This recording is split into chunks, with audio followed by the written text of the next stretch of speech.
Good afternoon, everyone. My name is Brady Pelton. I am the Vice President and General Counsel for the North Dakota Petroleum Council.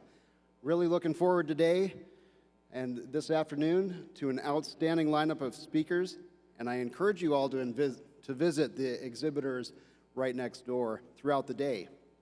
So let's get started. It is no secret the fossil fuels industry is under an all-out attack by the current administration at a time when it seems like the world is starving for more energy production. I'm going to call out our panelists now and introduce them. First off, we have Kathleen Sgamma. She's serving as our session chair today and will lead the discussion. She is the president of Western Energy Alliance, a trade association that sustains environmentally responsible exploration and production of oil and natural gas in the West. Kathleen has testified before several congressional committees and is regularly quoted on energy and environmental issues in national and international media. Kathleen also spent 3 years as an intelligence officer in the United States Air Force, or United States Army, Kathleen. Didn't mean to insult you so quickly here. Joining Kathleen this afternoon is Alexander Obrecht. He is a partner with the Baker Hostetler law firm in Denver. Alex co-leads the firm's national energy industry team and concentrates his practice on energy regulation and litigation, focusing particularly on oil and gas development on federal lands. Our third panelist this afternoon is John Reiten. John is a senior policy advisor to Governor Doug Burgum. His portfolio includes energy, water, and tribal relations. John works closely with state agencies, including the Department of Environmental Quality, the Department of Mineral Resources, the North Dakota Industrial Commission, the Department of Trust Lands, and the North Dakota Game and Fish Department. And he focuses his energy on developing policies for the state of North Dakota and ensuring that Governor Burgum's vision is carried out. Please let's help me give them a round of applause, and I will turn it over to Kathleen.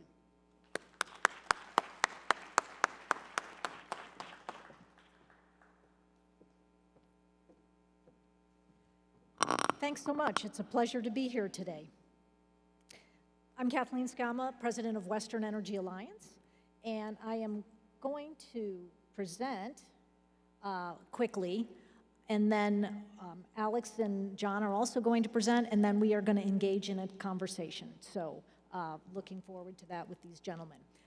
Western Energy Alliance is a trade association that has been, we're now celebrating our 50th year anniversary, and we are engaged in representing and promoting the oil and natural gas industry in the West. So we cover western states, North Dakota on down to New Mexico and out to Nevada and Utah and such. So we are a committed community that is dedicated to ensuring abundant, affordable energy for all. I'm going to talk a little bit about the whole of government approach that we're all seeing from the Biden administration, and more importantly, how we can address that and improve the policy environment.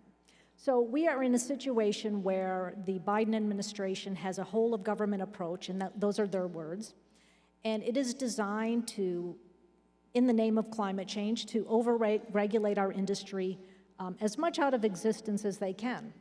So we have not just the usual EPA and Interior Department, those types of agencies regulating our industry, but we have the Securities and Exchange Commission and the Department of Labor and all kinds of different regulators who normally don't get in on the act, trying to find ways to ensure that oil and natural gas goes away. But of course, as we know here in the Bakken, the 5 billion barrel mark, the independent producer, the producer in the United States, is able to overcome that, and of course we're at record levels now. So that's the good news, but organizations like mine are working to ensure as robust a policy environment as possible. So when you look at all the different rules that we're dealing with, and here this slide highlights some of our particular ones, but if you look at all the different things that are coming at us, you kind of might think, Kathleen, why are you saying this is a great environment, or how can we actually, in the face of all this regulation, improve and make sure our policy environment is as robust as possible. And so I'm not going to go through the parade of miserables. I'm going to look at how do we provide solutions. We know we have an administration that is fairly hostile to the oil and natural gas industry. So how do we improve that policy environment? And I have what I'm calling my 3 models for winning in this policy environment. And now, when I say this policy environment, I'm not really caring what happens with the election. Obviously, I care. But no matter what happens, whether it's Biden or Trump, whether the House flips or the Senate flips, we're in a situation of politically divided government for the foreseeable future. So even if Congress improves or an administration changes or not, it's still going to be a fairly broken political environment where it's hard to get things done because the margins in Congress are they're so thin, and they will continue to be thin. So in this type of policy environment, how do we look at at Western Energy Alliance, we look at how do we strategically improve that policy environment as much as possible. So I look at 3 models. And my first model is fairly partisan. And that is that in certain situations, we have red states, the attorneys general, the governor's offices, and that's why I'm really excited to have John here today as well. You know, there are situations where those red states are willing to coordinate with us or oppose some of these policies as we oppose them as well. And we also leverage congressional oversight. So we have one House of Congress now that is in Republican hands. We will likely have at least one House after the election as well, because the Senate map looks really good no matter what happens on the House side. So on certain policies, when we combine that government oversight from Congress, as well as red states joining together and helping us out on certain policies that are pro-energy, we can achieve goals. So a good example of that was the Natural Asset Companies Rule, which was this bizarre rule that the Securities and Exchange Commission tried to sneak through, and it would have created a whole new type of company listed on the New York Stock Exchange that could go out and monetize natural resource values on federal lands. Working with the red states and with congressional oversight, we managed to kill that, and SEC pulled back that rule. Same thing with the SEC Climate Change Disclosure Rule. That rule would have required public companies that file with the SEC to report greenhouse gas emissions, but it also would have trickled down to companies that don't file with the SEC. So Chris Wright, who many of you saw earlier, the hero with Liberty Energy, immediately sued on the SEC rule and got a preliminary injunction. Meanwhile, all kinds of different states piled in on that, and that SEC has stayed that rule because it's pretty much going to go down in court. I shouldn't be that optimistic, and Alex will definitely temper my legal enthusiasm. I'm not a lawyer, but that one is really so outside of the realm of what SEC should be doing that I feel very confident on that. Oh, my slides went away. There we go. So in these situations, we can beat back some of these policies that are hostile to our industry. I look at this model working as well with EPA and BLM methane rules, BLM rules that we'll get into a little bit later, and some of the ESG rules as well. So this is a model, a partisan model. I also have a grassroots model, and in certain situations, when the public understands the impact on their daily life, like a lot of the rules coming at us are very esoteric, right? They get into the weeds of regulating our industry, they get into the weeds of how we report to the SEC Commission. Nobody cares except us, right? But there are certain rules or certain actions by the administration where people do care. And we saw that work especially with the gas stove rule. So when something comes out the public has high awareness on and it directly impacts their lives, then the grassroots model is what I'm using to advocate. So the gas stove rule would have basically, Department of Energy conservation standards would have been so stringent that basically no gas stove on the market could have met them. So it would have effectively banned gas stoves. Boy, did the chefs get up in arms about that. So that was one, high understandability, good pushback, and we had a situation where I think it was 26 or 28 Democrats voted with all of the Republicans to pass a bill in the House that would pull back those rules. Now, would Biden sign that if it did go through the Senate? No. But the message was sent, and DOE pretty much changed the final rule so that it didn't kill the market for gas stoves. I think we're seeing the same thing on the EPA tailpipe emission standards. That rule was designed to basically force everybody to buy an EV by the year 2030. Or, increase new car sales up to 56% of new car sales would have to be EVs for the car companies to meet that standard. Well, how much, what percentage of the market is EVs now? About 5 to 6%. So it was extremely unrealistic to impose a 56% standard, and indeed, we're seeing that the market isn't uptaking on EVs like the president would like. So that rule is another one where this partisan model or this grassroots model could work to beat that back. And my third model is a bipartisan model. Sometimes I call it the Joe Manchin model. Senator Manchin has voted with us, but other Democrats are also voting with us. I mentioned the ones on the gas stove rules. When some of these policies are so far left, then we're able to bring moderate Democrats together as well. So I'm also hopeful on my third model here, Model C. And this works well with, again, unpopular rules that the public can understand, but using the Congressional Review Act. And the Congressional Review Act enables Congress to overturn certain regulations if they're issued within a certain time period at the end of an administration. This only really works when a new administration comes in. But we've seen this work. We've killed some very far left nominees that would be bad for our industry. So President Biden's political appointees that were so far left, we were able to work with certain Democrats, such as Senator Manchin, and overturn those nominations, or they had to withdraw their nominations. We've also seen this work when Congress passed a CRA resolution to kill the Department of Labor's investment duties rule, which would, or is now, and I'll explain why in a second, elevating ESG factors over material financial factors when it comes to people's investments in retirement investments. So we were able to overturn that rule in the House and Senate. Of course, the president vetoed it, but I think that's a really good sign that we can use this bipartisan model on certain things when the administration goes too far left. I see this as having applicability for the Clean Power Plan that EPA has announced or finalized, and also with things like the methane tax, NEPA rule, which I think Alex will get into in a little bit as well. So that's why I am always optimistic.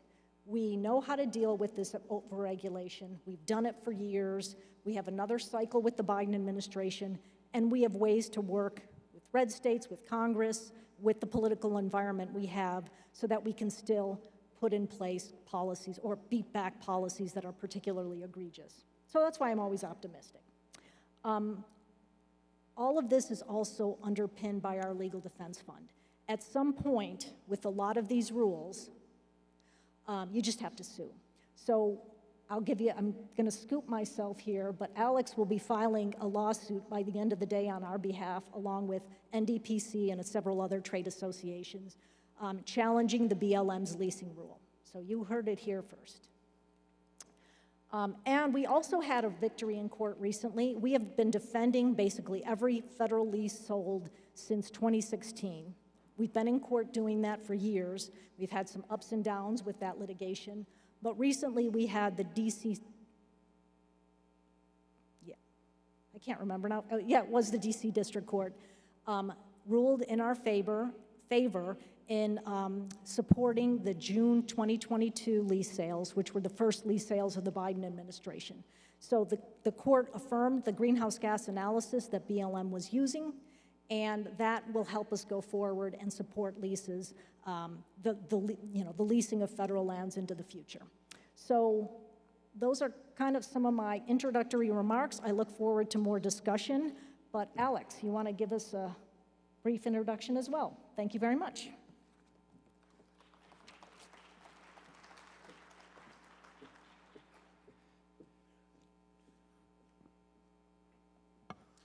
Well, thank you guys for having me. I appreciate the invite.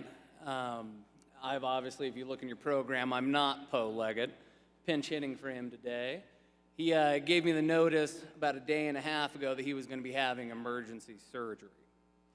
And of course, I think we can give him a pass for that, but it's not the most bizarre time I've had to fill in for somebody. Originally from Wyoming, and I was organizing an oil and gas conference there, and I tagged one of my colleagues to speak. And the night before, we're both in Denver, need to be in Laramie the next morning. He calls me, and you can tell everything's a little bit frantic in the car. You can hear his wife being angry with him. Well, hey, what do you need to talk about? Well, let's talk about this presentation for tomorrow. Like, okay, well, it sounds like you're a little busy. Why don't you just give me a call back? He's like, it's nothing. Kayla's just in false labor. I'll see you tomorrow morning. Like, well, I'm no OBGYN, but I do have one kid at the time, 3 now. Like, well, buddy, false labor, that's leading to labor. So I had to pinch hit for him as well. But Poe was at least nice enough. He tells me, hey, I made you a slide deck. So we've given a presentation similar to what I'm going to talk about today a few times. Figured it's probably basically the same thing.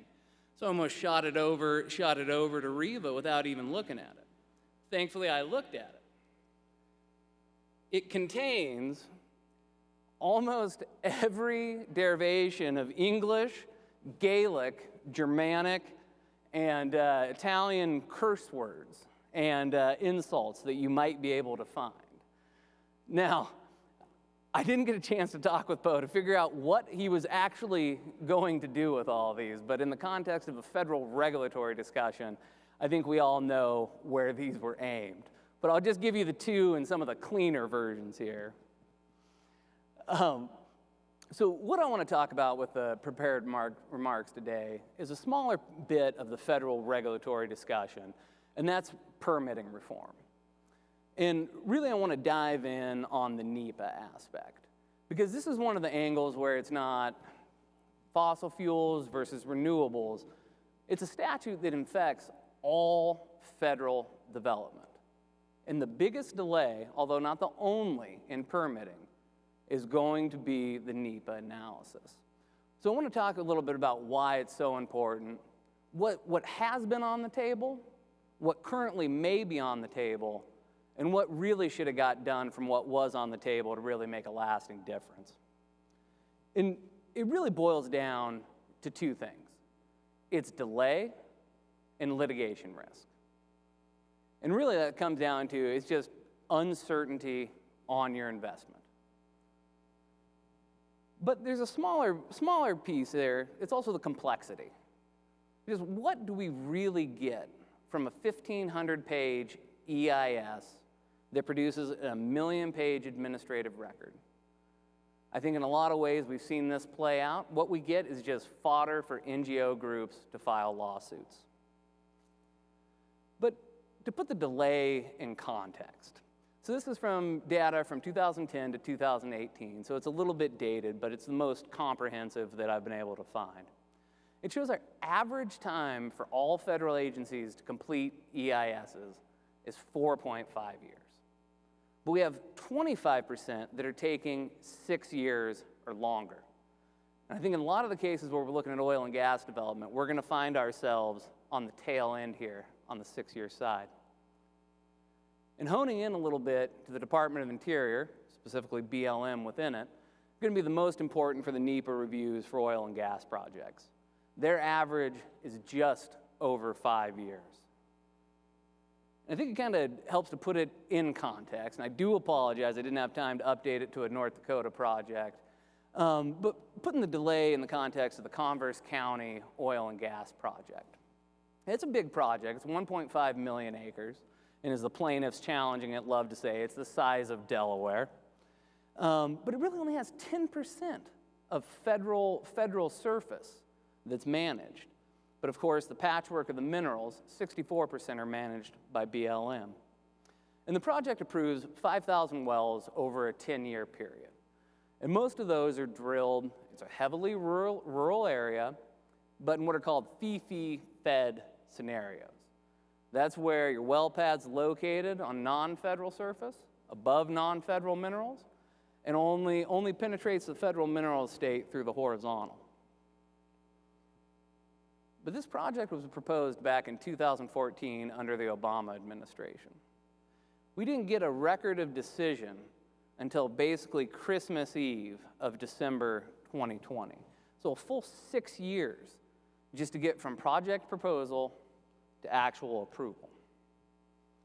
But the delay is not just at the project level. It also happens at the individual permitting level, APDs.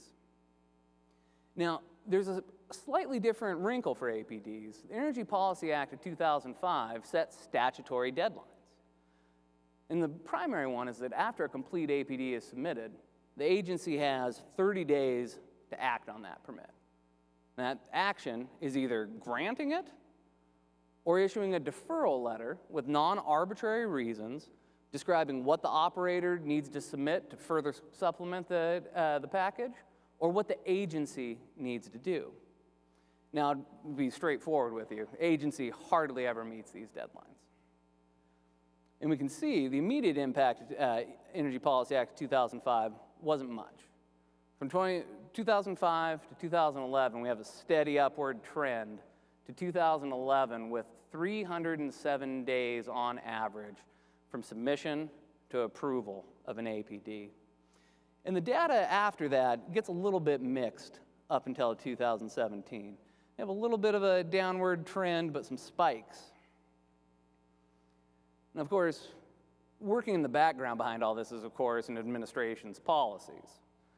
Because we do start to see APD time trending downward from all measurements.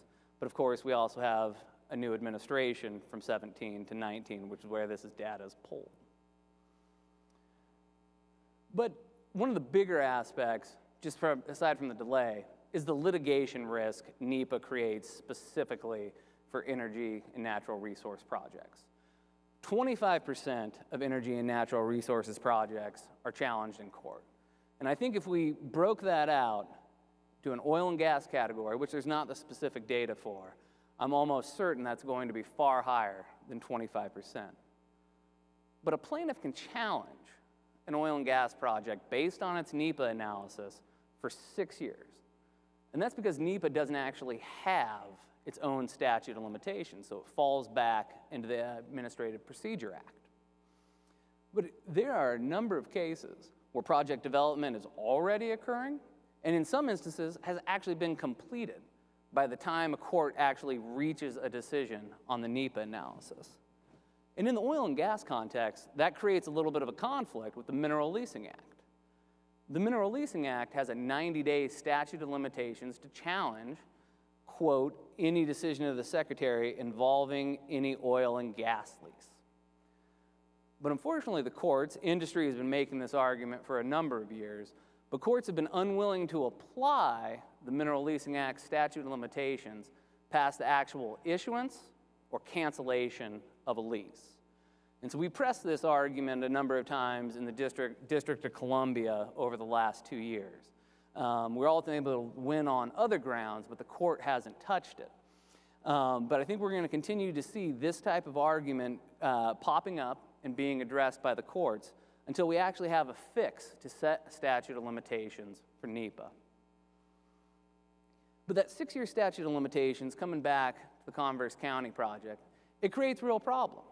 So as we said earlier, we have December 2020 approval of the ROD. Plaintiffs don't file suit for almost 2 years. And so at that point, there have already been 377 APDs granted for the project.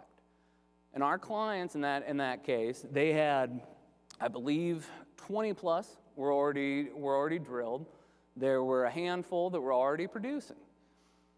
They don't file a First Amendment complaint for another 3 months. They add in another 40 APDs.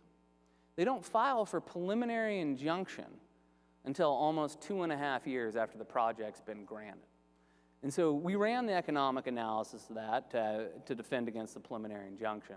And just for our 2 clients, not the entirety of the operator group in Converse County, the numbers were roughly $100 million in projected irreparable harm. So that's not just lost revenue. This is lost time value of money that you actually cannot get back on the investment. And ultimately, we're able to defeat the preliminary injunction. But that's the kind of delay issues that get created with the litigation risk, because you've already got your money in the ground and you don't have any certainty if the project's not going to get challenged. But it's not just a specific project challenge. Plaintiffs' NGO groups are now also trying to attack individual APD grants. And so there was a sister case to the Converse County project where a group of NGOs actually tried to challenge 4,000 APDs at one time. That was nearly every permit granted by the Biden administration in New Mexico and Wyoming. Now, thankfully, similar arguments to ours, we were able to get the claims against individual APDs dismissed for lack of standing, essentially meaning they're all separate government actions, and the plaintiffs didn't show that they were impacted or injured by each one of the APDs. But I think we're going to continue to see, especially because this is on appeal, continued attacks, greater programmatic attacks like this. So coming to what's on the table specific to permitting reform in NEPA. So a little bit of old news on House Resolution number 1, and then Manchin's Building American Security Act. A small portion of the provisions in these actually got passed in the Fiscal Responsibility Act in June 2023. But I contend it's the smallest provisions and the least important. I think Kathleen and I might have slightly differing views on where that leaves us for NEPA permitting reform. But there's some folks that think that because they passed a little bit on NEPA and the Fiscal Responsibility Act, that we won't be able to see any more comprehensive changes actually take place. But one of the most significant things that got passed in the Fiscal Responsibility Act is a NEPA deadline, completion deadline. Now, it's riddled with loopholes for the agency to provide reasons why they need more time and they can't meet the deadline. But it also gives any project proponent the ability to actually petition in court for the court to set and oversee a deadline. And we've actually seen this be successful with the Energy Policy Act of 2005 APD timeframes. We've filed 3 cases. The most substantive one was in Utah. It was, again, right around Christmas Eve. But we were able to convince the judge that, look, this BLM field office, they haven't acted on their permits, they haven't told us what we need to do or what they need to do, and we have a rig moving on site, and we have stipulation windows in which we have to drill. And so the court didn't say, BLM, you have to grant the permits, because that's not what the statute says. But I contend that anybody actually reads that opinion, that's what the judge is implying. Grant these permits and let it go forward. And we've been able to use that same theory twice more. Now, neither of these cases reached actual ultimate decision, and that's because we were able to negotiate and actually get the permits granted before even, in both the cases, before the government even responded. So what didn't get done? And the most important thing, there's no specific NEPA statute of limitations. There has to be a specific statute of limitations set just to provide industry some type of certainty when they can start developing the project without putting their capital at risk. But I think there also needs to be limitation on the available remedies for NEPA failures. As it is, the standard remedy is to vacate the whole project approval. And oftentimes that can be for mundane things that the agency can fix and still reach the same conclusion. So I think there needs to be some limitation on the ability to grant vacatur, whether that's taking it away entirely, which likely will not ever pass into a statute, but limiting the availability of it by making the test more stringent. And finally, this one would be unpopular amongst the NGOs, but most NGOs have access to attorney's fees if they prevail in a NEPA challenge under the Equal Access to Justice Act. No such fee-shifting provision for the government or for a project proponent. And I think that should be one of the things that's added to actually level the playing field and make the NGOs really have a stake in what they're actually going to file suit against. But with that, I'll turn it over to John.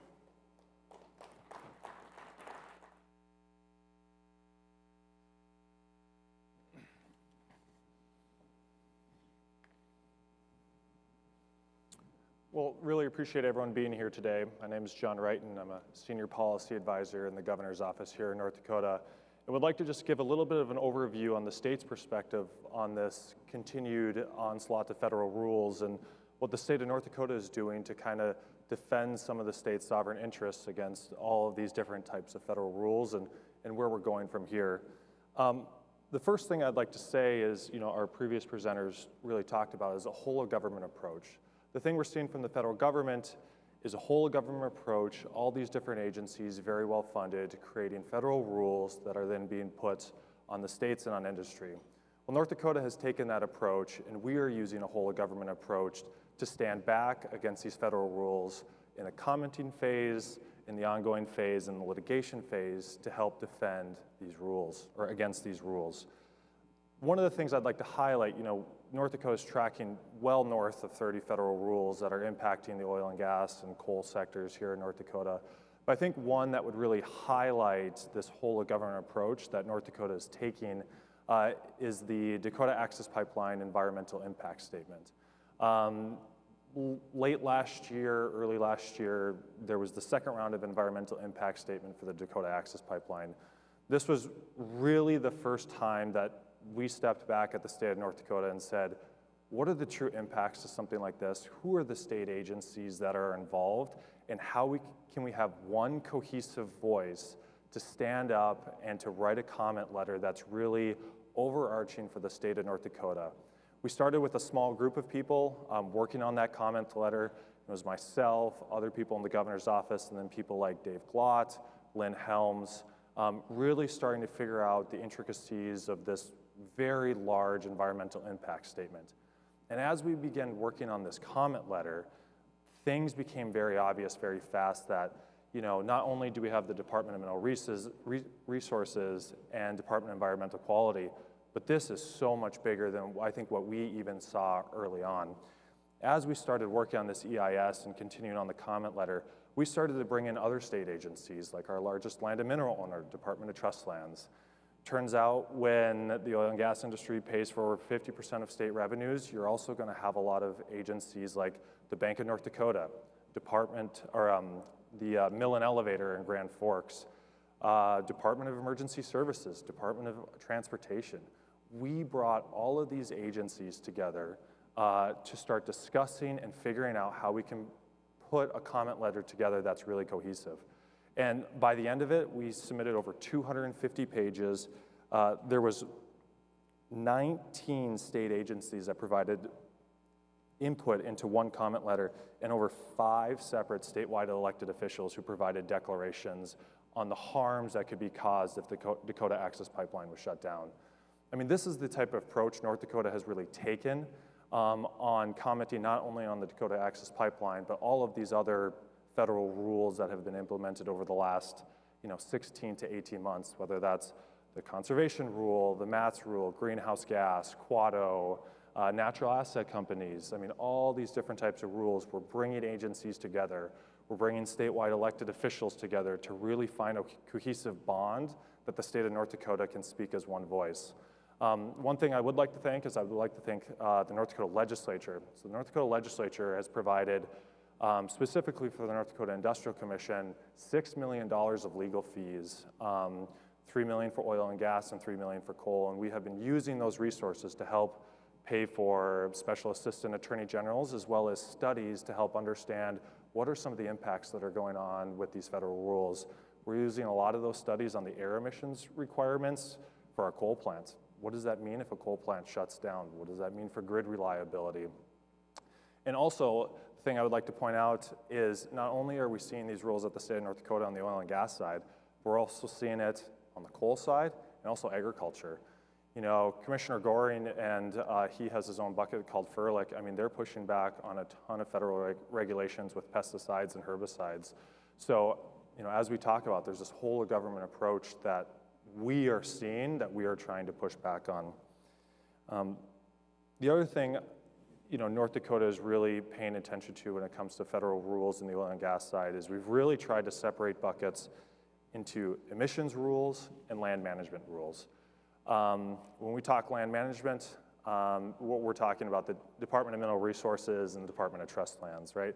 As we all know, North Dakota has really unique interests through split estate and Bankhead Jones, and we've really used those resources and that uniqueness of North Dakota to provide really in-depth comments on why North Dakota is unique, why we have unique standing, and what this means if some of these rules are implemented. So it's been, in very many ways, a cohesive, combatant type mentality where we're all trying to come together. You know, one last thing I would like to say regarding kind of where the state of North Dakota is as we continue to move from the comment phase to seeing where the rules come out, to the implementation phase and the litigation phase, you know, we are trying to work hand in hand with, you know, Attorney General Drew Wrigley, Commissioner Goring, and our other statewide elected officials like the PSC, Department of Instructions. I mean, all these different constitutionally elected, statewide elected officials, they all have different aspects within their own governance structures and their own ability to regulate that we're really seeing being hampered. And we've really worked hard to bring everyone together to ensure that North Dakota is standing up to not only help facilitate oil and gas development, coal development, but the other thing we're really concerned about is our state primacy. You know, North Dakota has spent millions of dollars over decades getting primacy on a lot of these different regulatory bodies, whether it's in the DMR or Department of Environmental Quality. And something we're seeing with a lot of these rules is that primacy being stripped away in many different ways. So we are really looking at this as a way as, you know, North Dakota wants to be able to regulate our own industries. We want our people homegrown to be not only the producers, but the regulators, our neighbors. You know, I don't know how many of you listened to Jim Simmerod yesterday in the Department of Environmental Quality, but, you know, he really said it best about, you know, who are the policy experts and then who are the regulatory experts. And we're starting to see, you know, on the federal level, that implementation of policy being set through rulemaking and agencies.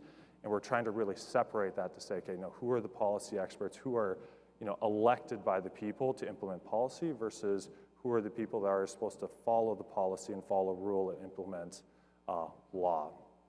So, you know, as we get into our open discussion here, I hope, you know, all of you can see that as North Dakota continues to fight the good fight on all these federal rules, that it is a whole of government approach, that we are spending incredible resources, not only in financially with special assistant attorney generals and studies, but also our human capital. I mean, we have people in the Department of Environmental Quality and DMR who we're having to move resources to comment on all these rules. I mean, for 1,500-page EISs, I mean, that's real human capital that we're having to expend.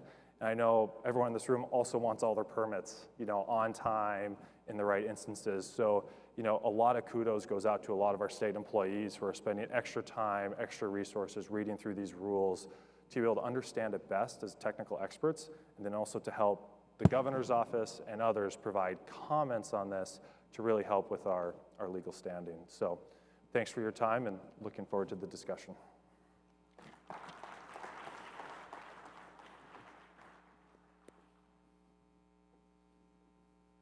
Thanks, John. I really like your framing of the pushback on the Biden administration's whole of government approach with the state whole of government approach. That's kind of genius, you know. You turn the tables on them a little bit there. it is interesting to think of all these state agencies having to put so much effort into just pushing back on the federal government when they have jobs to do themselves. So that impact is really interesting.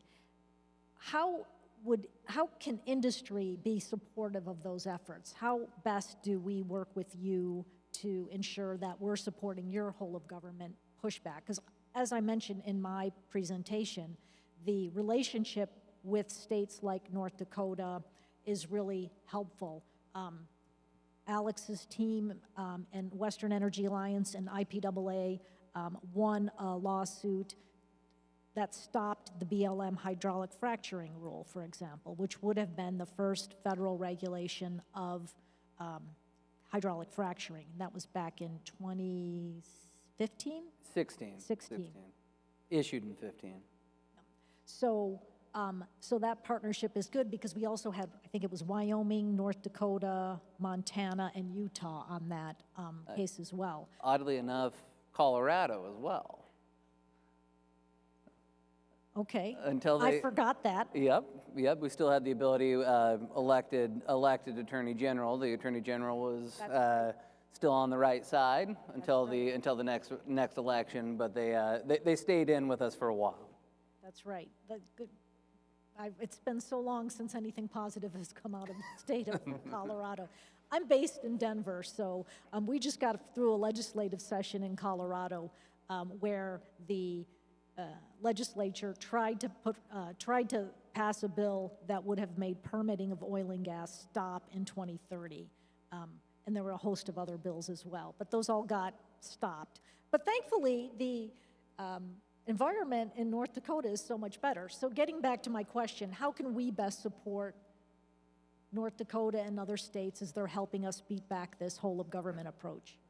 Well, I think North Dakota and industries have worked incredibly well together over the last, not only many decades, but in the last 18 months specifically on these rules. We're in constant communication with different operators within the field to hear how are these rules impacting them, right? Specifically on some of the technical aspects. What does Quado mean for this type of regulation? What's the cost going to be? How are you guys going to implement it?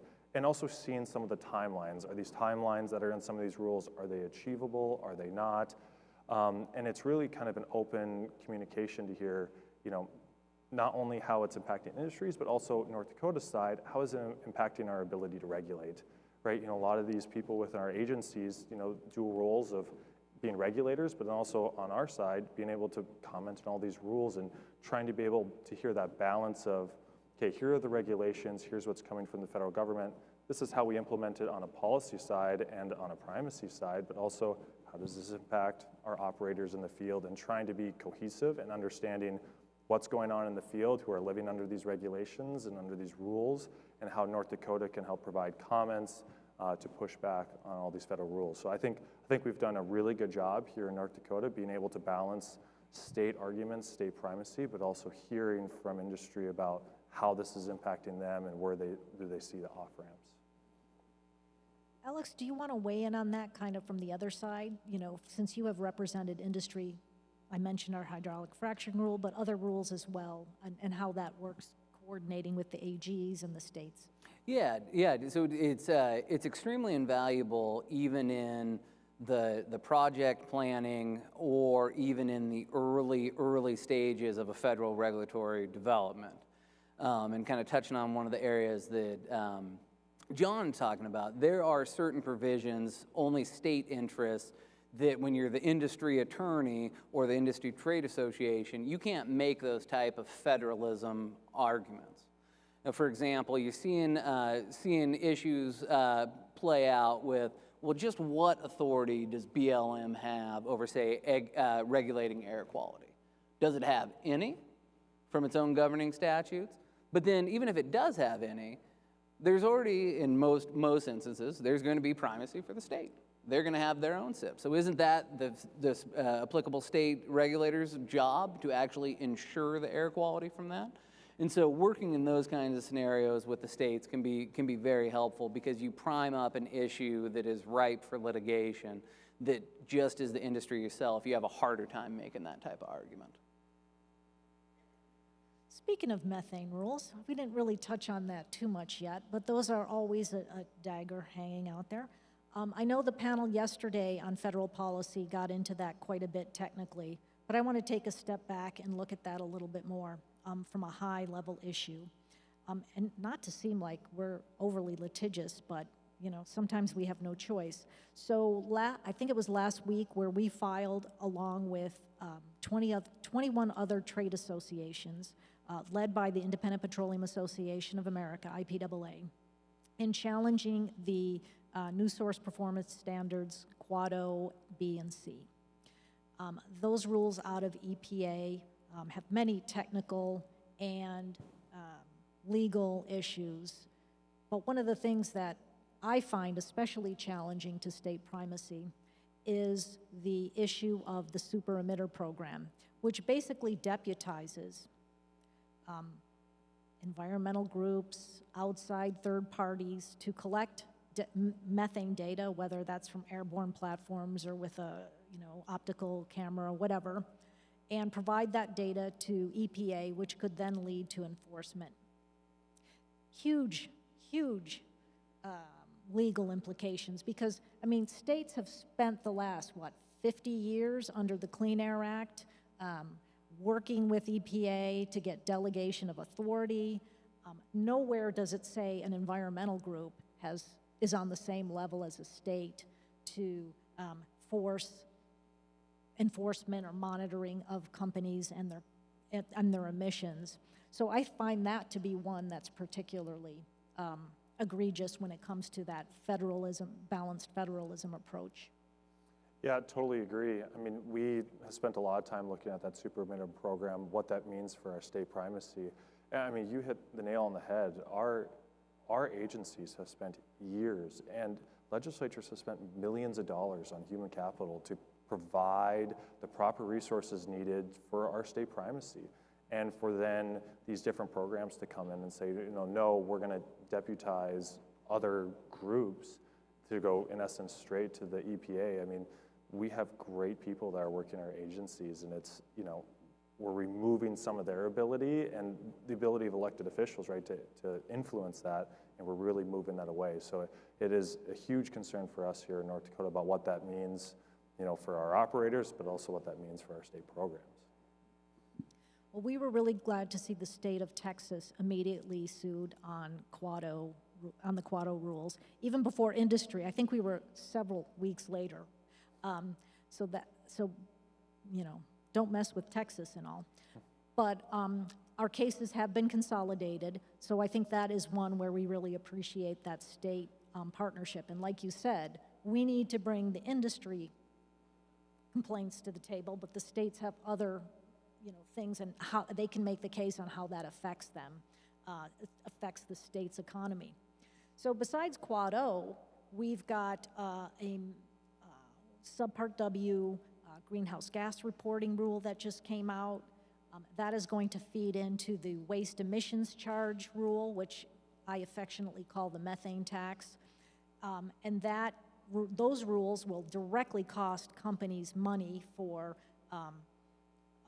well, first of all, Subpart W, with the emissions factors and the way they calculate, can cause a company to have to report almost 2.5-fold or more than their emissions would be otherwise, because it's hard for especially smaller companies to go through all of the data collection, the measuring, the monitoring that would be required to show how their actual emissions are much lower.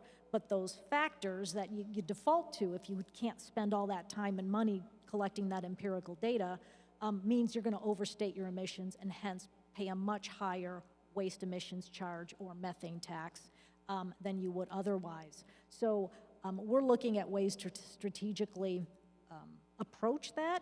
Since they're two different rules, we expect the waste emissions charge rule to come out maybe in August, but that's one where the state's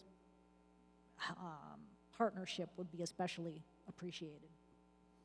Not only that rule, but also the PM 2.5 rule. I mean, one of the things that we're also very cognizant of is if there's certain programs that the EPA is implementing, right? Like the PM 2.5, lowering that threshold.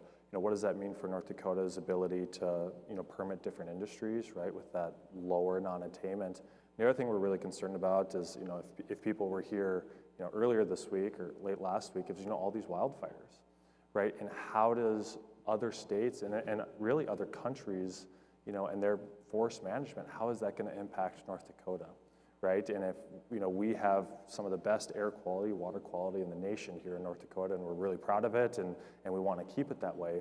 But if we're having outside events, right, outside our state borders coming in and impacting our ability to not hit non-attainment, what does that mean for all of our industries, all of our partners that we're trying to, entice to come to North Dakota?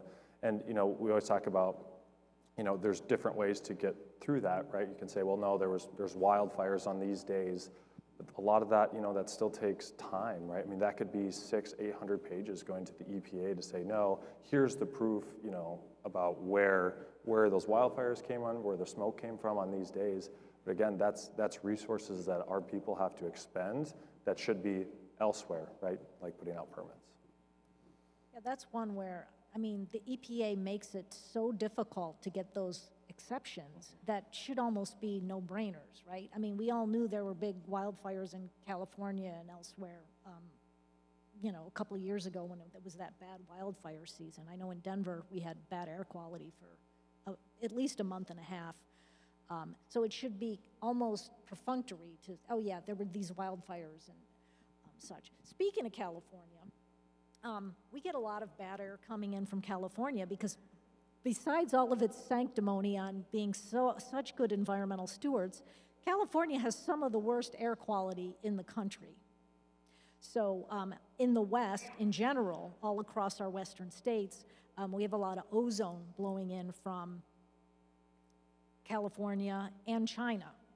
And so we have a situation where our background ozone in places like Utah and Colorado is sometimes right at almost near the standard, the NAC standard. And that, you could almost stop all industry and keep people from driving their internal combustion engine vehicle, and you still wouldn't be able to control ozone that much. So that's another area where some of the states are not always helpful, like North Dakota and such. Let's see, let's talk about the likelihood of some NEPA reform or permitting reform. You touched on it in your presentation. I'm kind of hopeful that we might get permitting reform, even in this Congress. As you mentioned, the NEPA reforms that got in with the Debt Ceiling Act, what is that called? FRA. Fiscal Responsibility Act, thank you. Were great. It was a good sign that we can get bipartisan things done in Congress, even, with such narrow margins. But let's face it, what we've been seeing coming out of the administration as far as implementing that is less than, what I think Senator Manchin wanted when he helped get that through.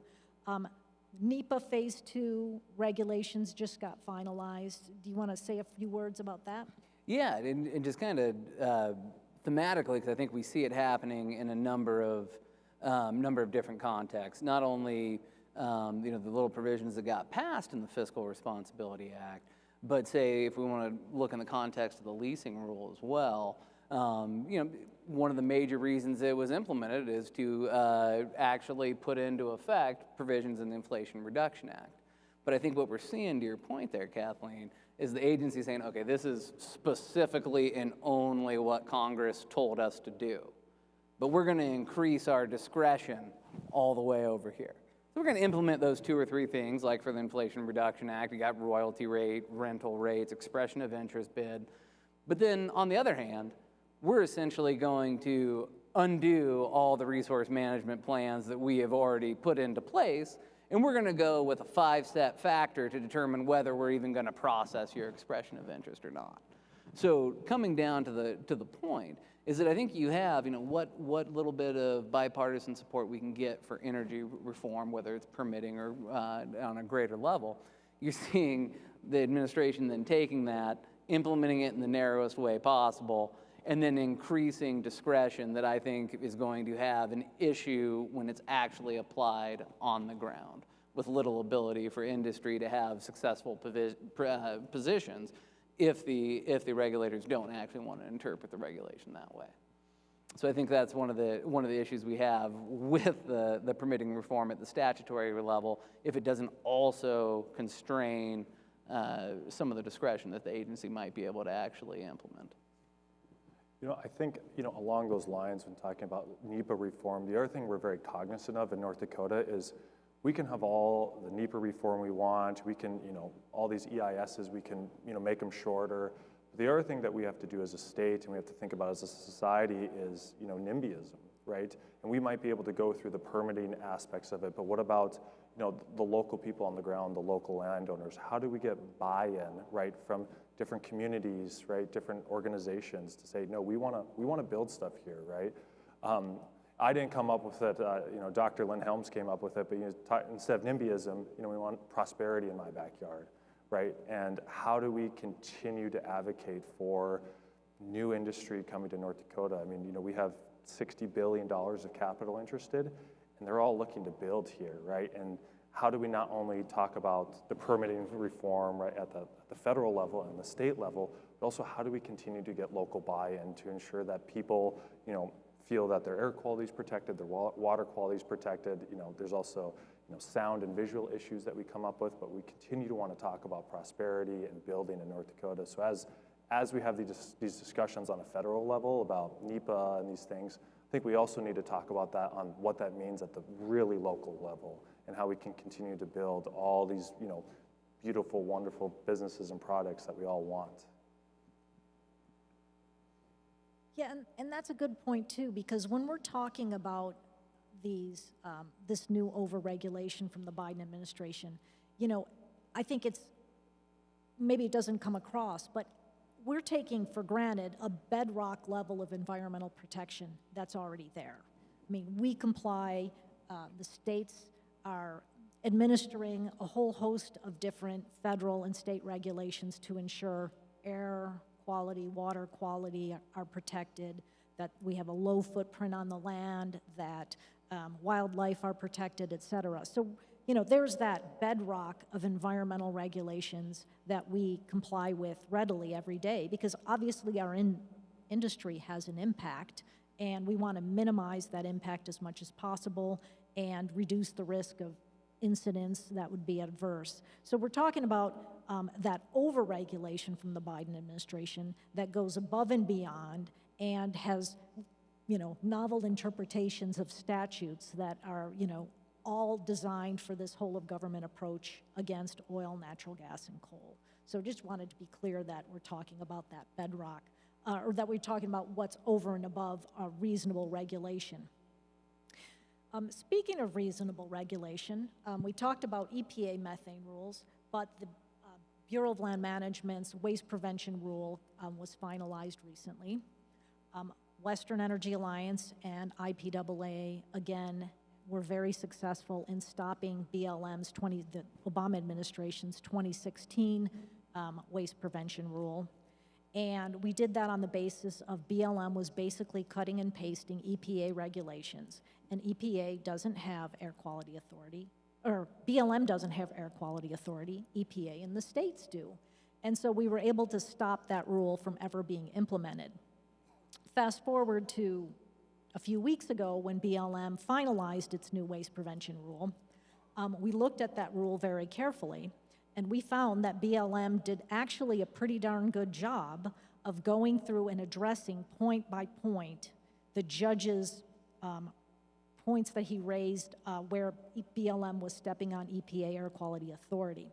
So in that case, we will not be litigating on the new BLM waste prevention rule. We find that our chances of success would be extremely low. And do we love everything about the rule? No, but it is a reasonable, workable rule. So that's where I find our litigation from the past enables us to be proactive, and it was successful in getting a rule that we can live with. So that's kind of on the BLM side. boy, I had a question that just escaped me, Alex. When you look at the potential for permitting reform, we look and we see that maybe there's a must-pass piece of legislation that we can ride some things on in Congress and maybe even get it done this year. You mentioned the equal access to justice, where the environmental groups actually get paid to sue states or, sue federal government, stop projects in the states, and, they have no financial responsibility at all in those projects, no financial accountability.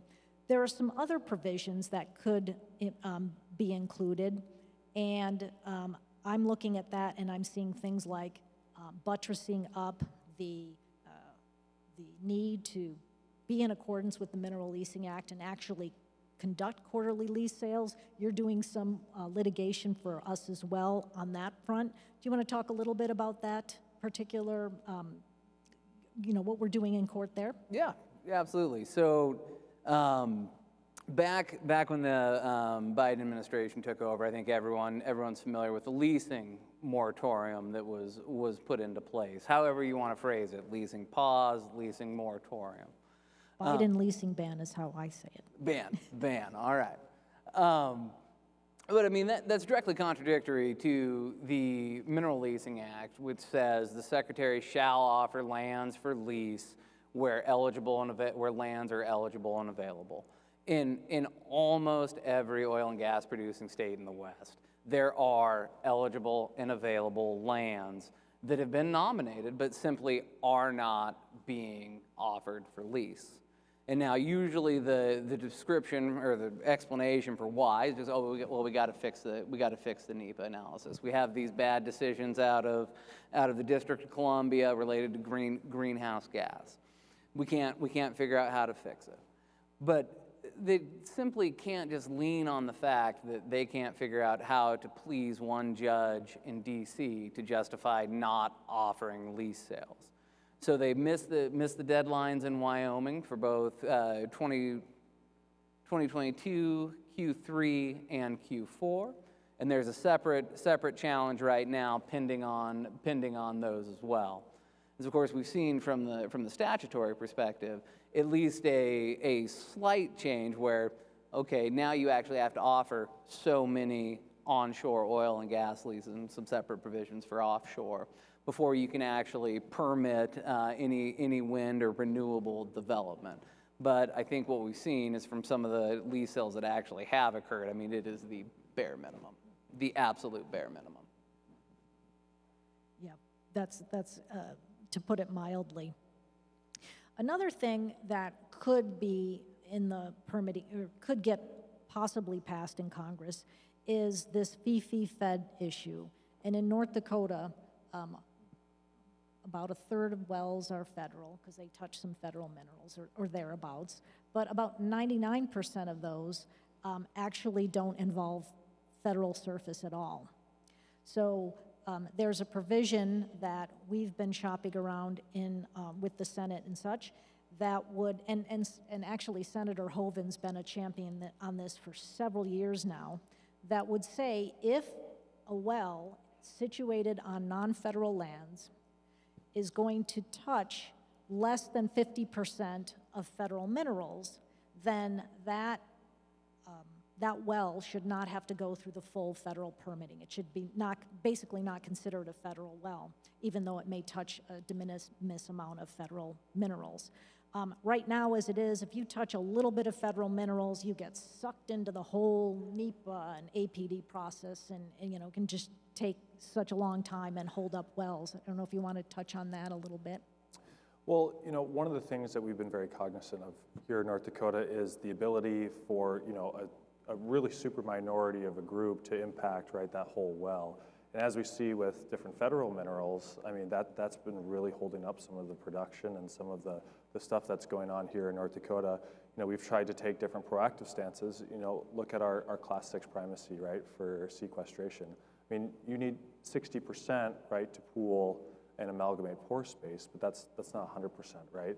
And as we think about, what is the ability of the state to, implement and to produce, right? And if you have small federal minerals, and that's holding that up. I mean, we really need to step back and say, are we really going to let, this small group, this small minority impact, in reality, a lot of dollars for a lot of people, not only for, oil and gas companies, but also for landowners, right? And for different people out in Western North Dakota. And how are we going to deal with that? I know that's something we wrestle with all the time. And, we had our own quarterly lease sale lawsuit along with, that was in North Dakota as well that we've been dealing with. Well, and the issue's playing itself out at the field offices right now with APDs in that context. So in a lot of the FEFE-Fed context, there's probably only a sliver on the horizontal wellbore that's federal. But in the context where those leases, those underlying federal leases, haven't been granted or been granted, but they're subject to challenge in court, the BLM's taken the position that even if you traverse the mineral estate, but you don't perf and produce it, you still need a federal APD. And a federal judge in Wyoming upheld that reading of their discretion and their statutory authority, which is now currently on appeal to the 10th Circuit. But as we have more federal leases that are locked up in litigation with potentially adverse rulings on them, you're seeing this become more of an issue as an operator likely needs to drill that well, not only to meet its own drilling plan, but potentially to hold lease obligations that are also that would be held under the wellbore. But the feds are saying, no, look, you need an APD just to traverse our mineral estate. So one thing I've been impressed with from in the House Natural Resources Committee, the chairman of Natural Resources Committee, Bruce Westerman, who is out of Arkansas of all places, not exactly a North Dakota or Wyoming public land state, but he happens to be a forester and an engineer. And so he's been a really good proponent of, oil and natural gas and coal development through the Natural Resources Committee. And I've appeared before him a few times, and he always kind of concludes with asking witnesses if there's a question that they wish had been asked of them. So I'm going to do the same thing to both of you. Is there a question you would like to address or an issue that we haven't touched on now, and give you the floor for that? John, you want to start? I don't know if there's necessarily a question, but the one thing that, I've been thinking about during our discussions, and that is we're seeing it, and we've heard about it from different federal agencies, and we talk about permit reform. There's a lot of really great people in not only our state agencies, but federal agencies that are doing a lot of good work, right? And one of the things that's really hampered them in this, this new kind of, everyone sues everyone no matter what happens, is some of these permits are taking so long because they have to go through them with a fine-tooth comb, right? And have all these different lawyers look at them and make sure they're kind of, legal proof as these permits go out. So I don't know if this is something maybe you want to touch on, Alex, about as these maybe federal agencies are looking to do permit reform. We can talk about putting different timelines on federal agencies, 2 years, 3 years. I know there's been conversations about that. But as these, federal employees are trying to push out permits, maybe that we all agree with, but if they're having to go through them with a fine-tooth comb and hire outside counsel to make sure they're in essence bulletproof, that's a lot of money and a lot of time that is slowing up the process, even if it's, at the end of the day, the process that we want or the result that we want. Yeah, I think so at least in my opinion, obviously no legal advice here, right? But at the level, that's where the operator, the project proponent, wants to be as proactive as they can. Because you do run into that issue just even on the field office level, right? Your routine permits where authorized officer might let you get away with something. But if you didn't catch that you didn't quite do it right, it might be easier because you got your approval today, but NGOs are well-funded and they will find issues with that kind of thing. And so it's trying to be proactive on the front end when we're talking about just the individual type permit level and making sure you've submitted absolutely everything you need to do and that's bulletproof. Because you're right, you're working with strained regulated resources and they might not have the ability to do it all on their own, or they might miss something. But I think when we're talking at a holistic level, you can also provide that type of support to the federal government when it's shaping its policy, right, at the very beginning. I think there was unfortunately some hastily implemented reform provisions at the beginning of the last administration. And whether that was because they didn't have the political appointees in place, sabotage from bureaucrats, just trying to rush too fast. It's hard to really say what the root cause was. But I mean, that subjected almost all of those regulatory rollbacks to challenges in primarily the Northern District of California. Now, how you get venue in San Francisco to challenge something that only impacts Wyoming, North Dakota, Utah, and New Mexico, I have no idea. But putting in some of that policy agenda, and Kathleen, I think maybe your input on this would be fantastic, but essentially helping with the agenda that it's applicable to the regulated industry from the get-go and helping shape it through the administrative process. Yeah, there's an effort to be more coordinated with getting those policy ideas in quicker. Were there to be another Trump administration or some future Republican administration down the road, there is an effort called Project 2025 where many different conservative groups and industry groups and ex-Trump officials have kind of gotten together and said, hey, these are the things that need to be done.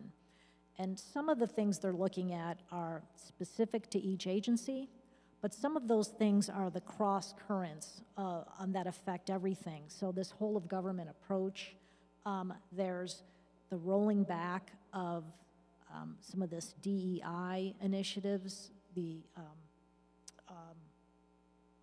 climate change disclosure, and that's not to say that we shouldn't address climate change or continue our 3 decades success in this industry of reducing methane emissions, but it's using climate change and climate change alarmism to permeate everything that the government does. All the grants that go to very far left environmental groups, you mentioned that they have unlimited funds. They have unlimited funds. They have hundreds of millions of dollars coming in from things like the Rockefeller Foundation. So that type of rolling back some of those types of policies that cross all agencies, to try to stop this whole of government approach and get agencies back to, their actual mission that Congress gave them. Actually, that's kind of an interesting topic. We're looking at potentially the Supreme Court overturning Chevron deference and how that might affect a lot of these different policies. There's another bright spot too I didn't even touch on, is this Supreme Court is kind of saying, wait a second, if it's not in law, we're not going to legislate from the bench. Yeah, I think it would be absolutely massive because you have, when you talk about bedrock environmental laws, and really any statute, right? But I mean, the rulemaking authority afforded to the agency from the primary directive of the actual statute is just incredibly broad. And I mean, that can morph from the actual intent, right? So just looking back to the Mineral Leasing Act, passed in 1920, to promote the mining and development of oil and coal. And I couldn't think that we have come so far from that as that has been permutated over the last, I think, 104 years it is. I mean, there is no longer promotion. You see that FLIPMA takes complete precedence. Well, it's multiple use. And so it's all these other uses, not mineral development. And so I think if we were to see rollback, I mean, there's that type of Chevron, those types of challenges would then cascade to individual applications of regulations that stem from the organic statutes for the various agencies.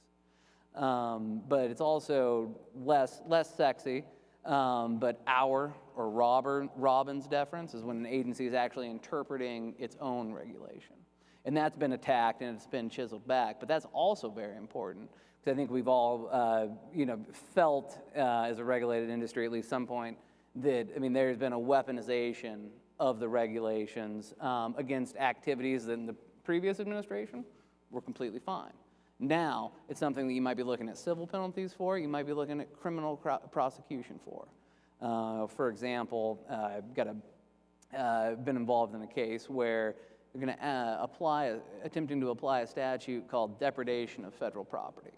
So if you destroy federal property of any value over $1,000, that's a felony.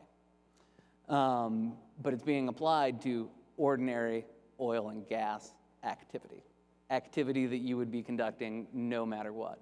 And that's not depredation of federal property. You have obligations under the regulations and obligations under your actual contract with the government in the lease for reclamation.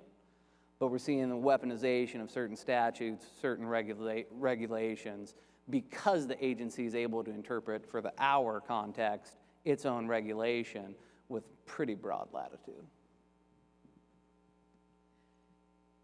We're seeing, though, with various red states' support, we're seeing some of that, some pretty successful opinions, or at least initial rulings.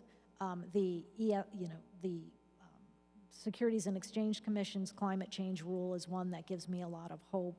I think there have been other recent ones that kind of slipped my mind right off as I'm thinking out loud here. But I think it will definitely be an interesting Supreme Court season here coming up fairly quickly. So I'll give the Bruce Westerman question to you, Alex. Is there a topic that we haven't touched on, or a question that you wish I had asked you that you'd like to expound upon?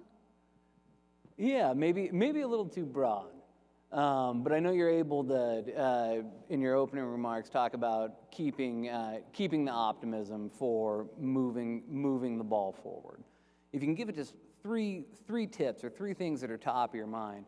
I mean, just to have that type of success, how do you combat the NGO agenda that seems to have implanted itself into the executive offices now? Agency offices specifically. So I think first and foremost, what gives me optimism is realism. At some point, some of this stuff is so adverse, like the gas stove rule, like the Clean Power Plan, which would require any new natural gas plants to capture 90%, capture and carbon capture and sequestration technology applied so that they would capture 90% of their emissions.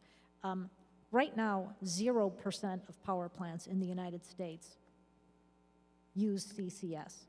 So we're supposed to do this by, I think, 2032, or maybe it's 2035.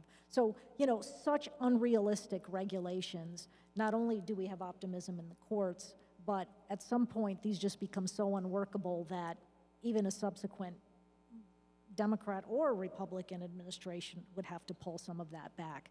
You see that with the EVs as well. We were all supposed to be in an EV by 2032, but it was pretty illustrative in Chicago. I think it was around the 10th of January when temperatures went negative in Chicago and people were lining up and couldn't charge their Teslas.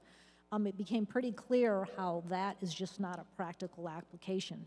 So I think the first thing is that reality does eventually set in, and some of these policies just have to come back. We're seeing it in Europe, too. Europe has had to back off of its EV mandates.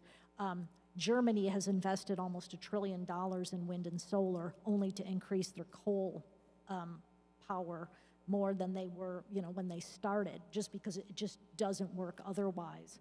The fact that the United States has filled in the gap for Europe in terms of natural gas. I mean, we increased our LNG exports to Europe and basically saved Europe last winter, right? So all of these things to me are very realistic, and when reality helps your policy.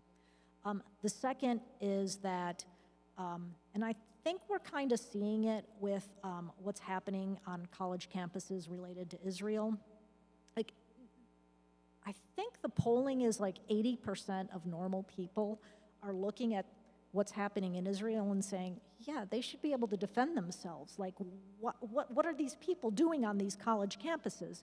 And so some of the the veil has been, the curtain has been pulled back, and now we see really what the left's agenda is. It's not really, it's such a far left agenda that it's people start to go, oh, wait, that's not for me, whether it's Israel or climate change that would take away their, that would cost them a lot of money or take away their reliable electricity, et cetera. So I think the public does switch on this once they see what's really happening on the far left. And then third is like, our divided politics is very frustrating. Wouldn't it be great to get positive things done? But at the same time,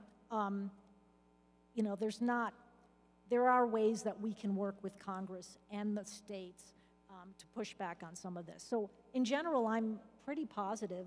I don't know if that makes any sense with respect to your question. I went pretty far afield to Israel there too, but I think it's all, it just reveals that some of this agenda just is not popular with the majority of people in the country, whether they're moderate Democrats or Republicans, or, it's just, that's where I always get hope. So anyway, any last comments or? Nothing for me. Thank you for moderating. Thank you.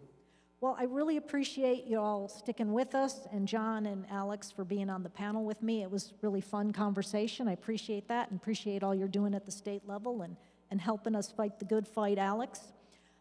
We will conclude now, and the next session in this room is the future of energy supply, which starts at 3 o'clock.